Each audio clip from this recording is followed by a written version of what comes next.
মোচা কাটার ভয়ে কি এই সবজি খাচ্ছেন না? আপনি জানেন না মোচা শরীরের জন্য কত ভালো। মোচা হলো কলার ফুল, যা অনেক পুষ্টিকর সবজি।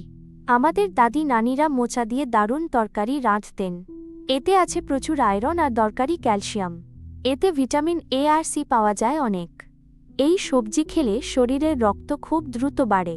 মোচা আপনার হার্ট ভালো রাখতে অনেক সাহায্য করে। ডায়াবেটিস নিয়ন্ত্রণে রাখতে নিয়মিত মোচা খাওয়ার অভ্যাস করুন। যারা রক্তশূন্যতায় ভুগছেন তারা অবশ্যই এই মোচা খান। পেটের সমস্যা আর প্রেশার কমাতে মোচা খুব ভালো। এটা খেলে আপনার শরীরের হাড় অনেক মজবুত হবে। মোচা রান্না করা একটু সময়ের কাজ হলেও মজার। প্রথমে মোচার ভেতরের শক্ত কাঠি ফেলে কুচি করুন। কুচি করা মোচা লবণ আর হলুদ দিয়ে সিদ্ধ করুন।